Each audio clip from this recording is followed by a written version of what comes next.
Football তো আমার প্রেম। আপনি দেখবেন যার সাথে যার প্রেম সে সারা ব্যস্ততার মধ্যে হইলে একবার দেখা করে আসে। এটা ছোটোবেলায় যখন প্রেম হইতো আপনি দেখতেন না ছেলে মেয়েদের বিষয়ে যে কোনো না কোনো এক ফাঁক একবার দেখা করেই নিত। আমার তো প্রেম ফুটবলের সাথে, কোনো না কোনো একটা ফাঁক পাইলেই আমি ফুটবলে ঢুকে যাই। আর আরেকটা জিনিস শুনেন, আমি যখন ভালোবাসা বাংলাদেশে তো সবসময় বলছি আপনার মানুষের ভালোবাসা যদি অর্জন করতে পারেন আপনাকে সারা পৃথিবী সহযোগিতা করবে, এটাই বাংলাদেশের নিয়ম। আবার যদি আপনাকে মানুষ ঘৃণা করে অযথা আপনার ক্ষতি করবে, আপনাকে ডিস্টার্ব করবে। তো এই ভালোবাসা একাডেমি করোনার সময়ে জন্মাইছিল, আর এই ফুটবল একাডেমি দিয়ে আজকে আমি বলতে পারেন আমি এমপি।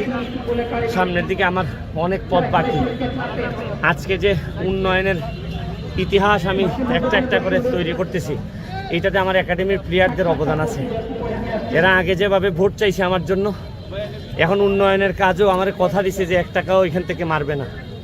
আমি আমার দল, আমার একাডেমির লোকজন, আগে কখনো হয় নাই যে ফুটবলারদেরকে উন্নয়নের কাজে কেউ লোক নিয়ে আসে নাই, বা দলের বাইরের লোকজন আগে উন্নয়নের কাজ করতো না। এখন আমি দলমত নির্বিশেষে যারাই সৎ মানুষ তাদেরকে আমি উন্নয়ন কর্মকাণ্ডে নিয়ে আসতেছি। এটা হচ্ছে কি এমপি হিসাবে একটা বড় সফলতা। আগে মনে করা হয়তো যে ওই দলের লোকজনই খালি উন্নয়ন করবে, আর কেউ করার দরকার নাই, তোমরা তোমাদের মতো বসে থাকো। আসলে এটা না, যে কাজ করতে পারে ভালো, যোগ্যতা সম্পন্ন সৎ মানুষ তারাই কাজে আসবে। সব যে আমার দল করা লাগবে তা না, কারণ এলাকাটা তো আমাদের সবার। এই চুনারঘাট মাধবপুরকে বদলাই দিব বলেই তো আজকে শপথ নিয়ে এমপি হয়েছি। এমপি তো আমি মাল বানানোর জন্য হই নাই, আর মাল বানাই আমি যেহেতু বানানোর জন্য হই নাই, তো মাল বানাইতে আমি কাউকে দিব না। আচ্ছা, সারাদিন তো আপনি মাঠে দৌড়ান, জনকল্যাণে কাজ করেন, এর পুরো ফুটবলে কিভাবে সময়টা দেন? ফুটবল তো আমার প্রেম। আপনি দেখবেন যার সাথে যার প্রেম সে সারা ব্যস্ততার মধ্যে হইলে একবার দেখা করে আসে। এটা ছোটোবেলায় যখন প্রেম হইতো আপনি দেখতেন না ছেলে মেয়েদের বিষয়ে যে কোনো না কোনো এক ফাঁক একবার দেখা করেই নিত।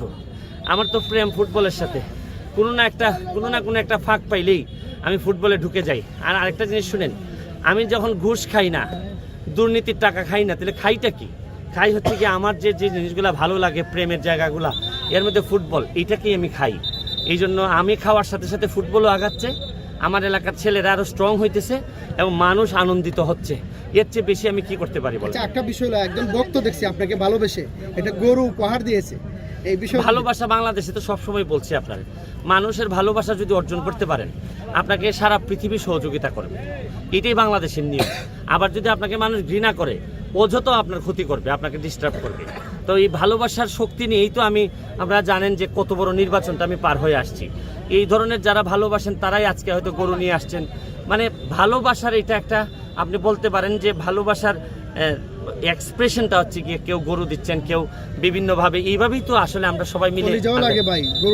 না, সে এত বড় গরু দিছে যে এরকম গরু দিতে আসলেই কলিজা লাগে। তবে এরকম কলিজাওয়ালা লোক যে আমাকে ভালোবাসে, এইটা শোয়ার জন্য যেন আল্লাহ আমার এত বড় কলিজা দিতে পারে, এবং আমি যেন এদের যে কারণে উনি আমাকে ভালোবাসে এই কারণটা যেন আমি অক্ষরে অক্ষরে প্রতিপালন করতে পারি, এবং উনি যেন বুঝে যে যোগ্য ব্যক্তিকেই উনি গরু দান করেছেন। Thank you.